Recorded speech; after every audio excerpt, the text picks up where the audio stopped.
everybody, welcome back to Unapologetic Skincare and Beauty, and I'm Stephanie. Today we're going to do a really cool video about skincare. It's the 10 lies you've been told about skincare. If you're new to this channel, please subscribe. I usually upload 2 to 3 times a week, and if you don't have enough of this face, you can follow me on Snapchat and Instagram as well. Let's get right into it. Lie number 1. Lie number 1 is when you hear that people who get acne aren't clean. That is a really tough misconception for people who do break out often to deal with. In order for acne to develop, you have to have a combination of 4 factors. 1, 2, 3, 4. You have to have clogged pores from shedding keratin or skin cells. You have to have sebum, which is like oil. You have to have bacteria, and you have to have inflammation. Acne happens for so many reasons, and over cleansing your skin is one of them. So people who get acne may not be not cleaning their skin enough, they may be cleaning their skin too much. When you wash your face too much or you use harsh oil stripping cleansers in order to get that squeaky clean feeling you think you want, you're actually stripping your skin of its natural oils, which is signaling to your skin to create more oil to make up for the lack of oil that you've just caused. When your skin produces more oil, there's really no shutoff valve, and that's when you start to see your pores clogging up. Also, there's a lot of other external factors that can cause acne, like hormones or your diet, and that has nothing to do with hygiene.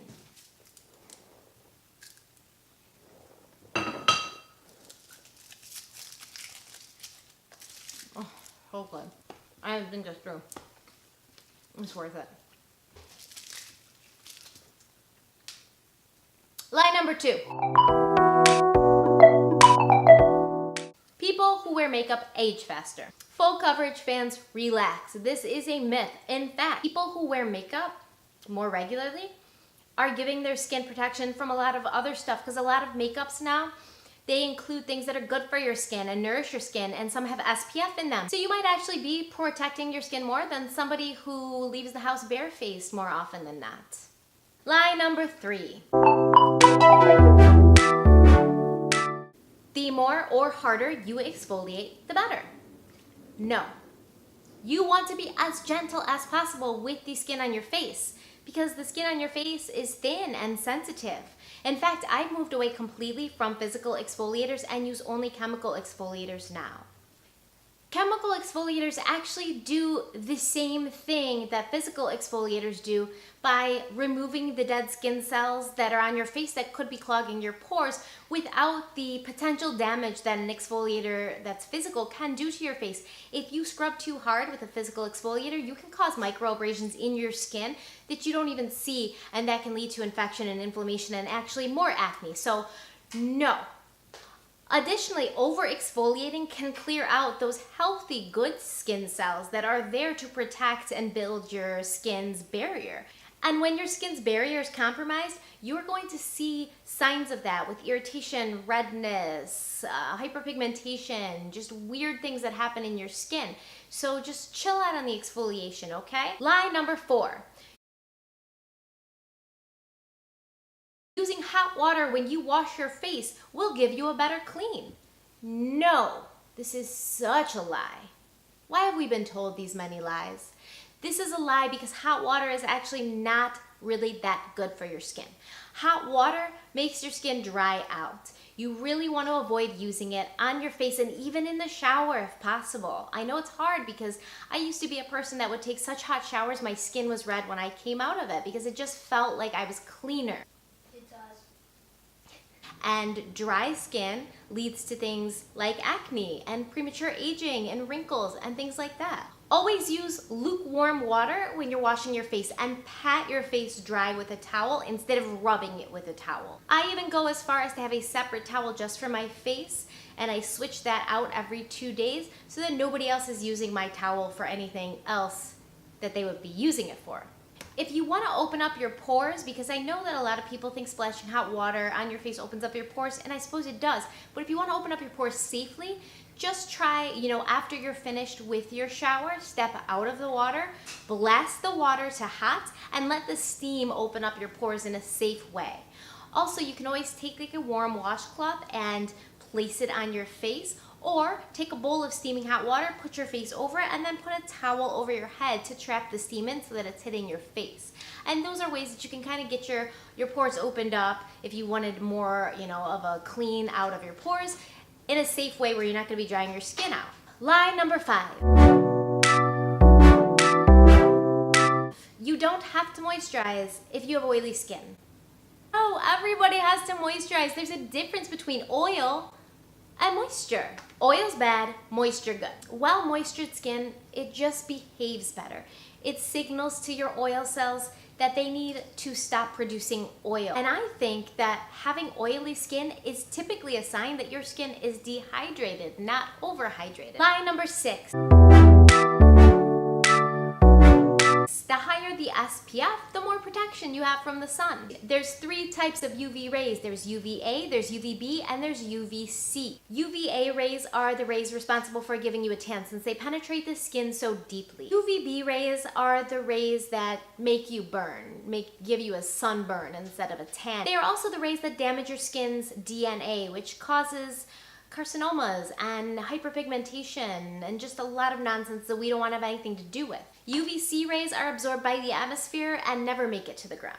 SPF on a sunscreen is telling you the amount of protection you get from UVB rays, which is great, but you should be looking for a sunscreen that gives you protection from both UVA and UVB rays. So when you pick a sunscreen out, you're going to want to look for an SPF of at least 30 or over, and you're going to want it to say broad spectrum, because that means it's protecting you from both types of rays, so you're getting that more total protection instead of just worrying about the SPF on there. Additionally, if you've been told you don't need to wear sunscreen on a cloudy day, that's another lie. You do. Even though you can't see the sun's rays can see you. They penetrate through the clouds, and it may not appear to be sunny, but you are getting exposure to the sun. So please, always try to wear long sleeves if you can, or wear sunscreen when you go out, even if it's just for a drive or just for a quick walk and it's overcast. Always put sunscreen on. Always, always, always.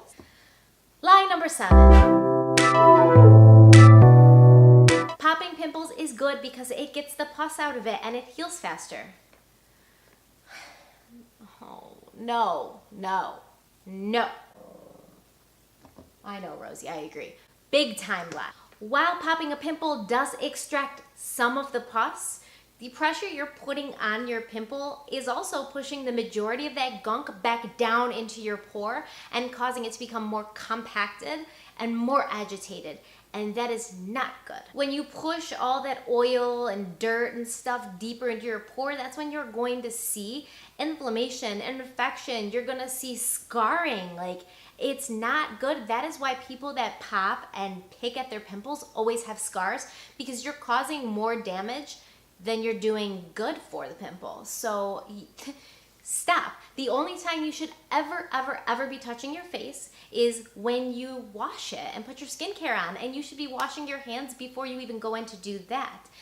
That is the only time you should be touching your face. Your hands are filthy. They have bacteria and germs on them. I know it's hard to avoid picking at a pimple, especially when they get crusty or, they're ready to go. It's right there and you want to just pop it and be done with it, but it's going to make your healing time double. It's going to cause more problems, and you're going to push any bacteria that's in your fingers or on your hands into your already inflamed face hole. So don't do that, okay? If you really must pop a pimple, please go to a professional, a dermatologist, somebody that can use sterilized equipment in a sterilized environment and a real extractor to do that job. Popping pimples is not a DIY kind of thing. Lie number 8.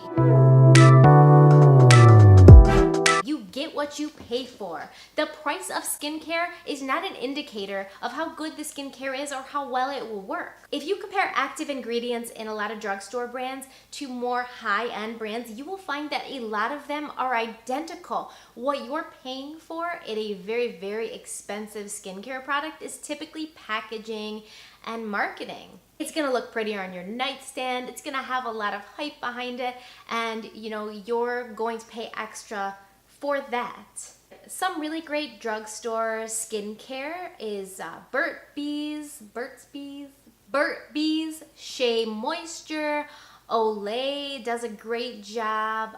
The Ordinary has amazing skincare for really, really, really reasonable prices. Elf's another good one. So I mean, just do your homework and don't necessarily pay the extra money if you don't have to. There are a lot of skincare products out there that cost more that I think are way better than any drugstore product I've ever tried. But in general, you're just paying for packaging and marketing. Lie number 9. Wrinkle creams reverse the signs of aging.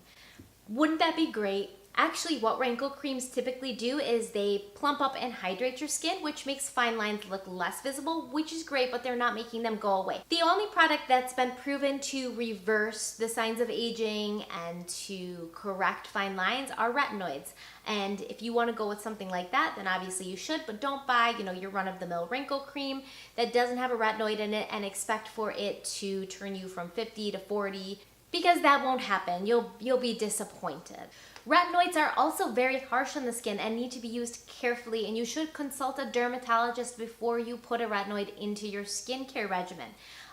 Just talk to them really quick. Make sure that it's going to be okay for you and your lifestyle. Never use retinoids if you're pregnant or breastfeeding. And once you do start using retinoids, use them only 1 to 2 times a week because they are harsh and they can cause drying of your skin and they can cause agitations. Lie number 10. Foaming and or oil-free cleansers are the best cleansers to use for oily skin. Alas, no, we have been conditioned to seek out, once again, that squeaky clean feeling on our skin when we wash our skin, and that squeaky clean feeling is just your skin begging you to give it something to drink because it's so dry. Foaming and oil-free cleansers just strip all the moisture and all the natural oils that your skin's producing out of your skin and cause more harm than good. It really bothers me the way that these kinds of cleansers are marketed towards people who have acne or oily skin, because it's actually using an oil-free or foaming cleanser if you're acne prone is the worst thing that you can do for your acne. So don't do it. What you want to use is a gentle oil cleanser. And I know it sounds crazy to put oil on your face when your face is oily or you have acne, but it's actually good oil. The good oil basically cannibalizes the bad oil, and when you wash the good oil off your face, it takes the bad oil with it, but it leaves the good oil. I know it's crazy, but trust me.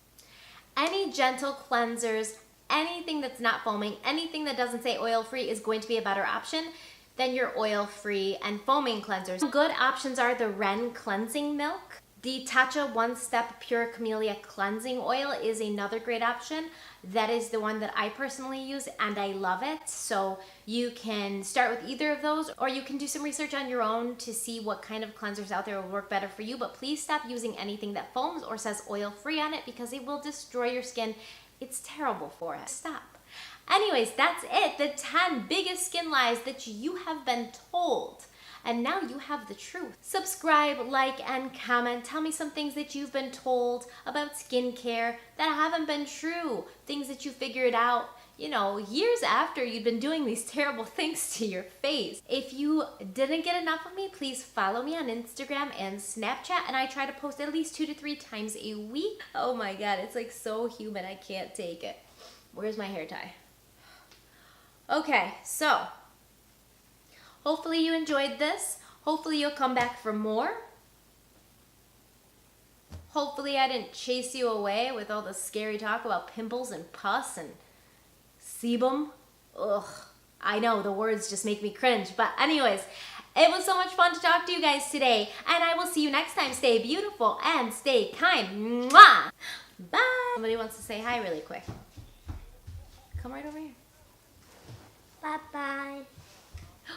Say, stay beautiful, stay kind. No, you. That's my best friend.